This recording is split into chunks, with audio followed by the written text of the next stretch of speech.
Voilà, on va vous mettre sur la piste pour l'exercice 7. Alors, il s'agit de, calculer, ceci et de montrer que la réponse est indépendante de x.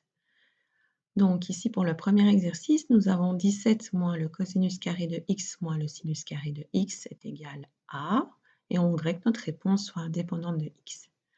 Alors, on nous demande de ne pas oublier de mettre les conditions d'existence. Ici, on a affaire à du cosinus x, du sinus x. Pas de condition d'existence, pas de dénominateur, rien de bien particulier. Donc, pas de condition d'existence pour cet exercice-là. Alors, on voit apparaître du cosinus carré de x et du sinus carré de x. Donc, l'idée, c'est vraiment d'aller rechercher la formule fondamentale. Et comment allons-nous aller la rechercher? Ben, tout simplement en écrivant 17 moins. Et ensuite, interviennent dans une parenthèse le cosinus carré de x plus le sinus carré de x.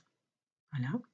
Et ceci, bah, vous êtes habitués, vous savez que ça vaut 1 par la formule fondamentale, donc il reste 17 moins 1, 16, qui est bien indépendant de x.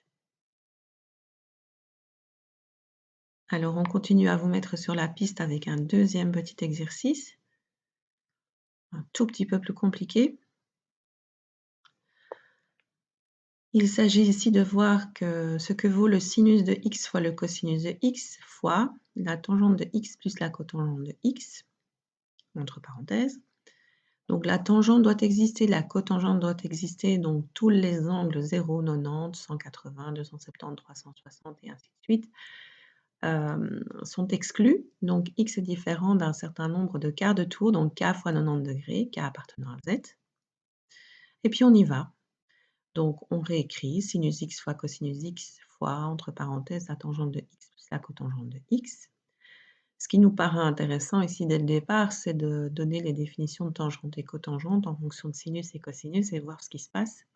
On espère évidemment que ça va se simplifier. Donc allons-y, la tangente, c'est du sinus sur du cosinus, la cotangente, c'est du cosinus sur du sinus, et on va tout simplement distribuer ce qu'il y a devant. Donc sinus x cosinus x fois sinus x sur cosinus x pour la tangente, plus sinus x cosinus x fois la cotangente de x cosinus x sur sinus x. Alors on a des choses qui se simplifient, le cosinus x ici, le sinus x ici, et qu'est-ce qui nous reste? Il nous reste sinus x fois sinus x, plus cosinus x fois cosinus x. Donc il nous reste sinus carré de x, plus cosinus carré de x, et ça par la formule fondamentale, vous savez que ça vaut 1. Donc vous êtes arrivé au résultat puisque vous avez une réponse qui est indépendante de x. Donc voilà, à vous de continuer pour la suite.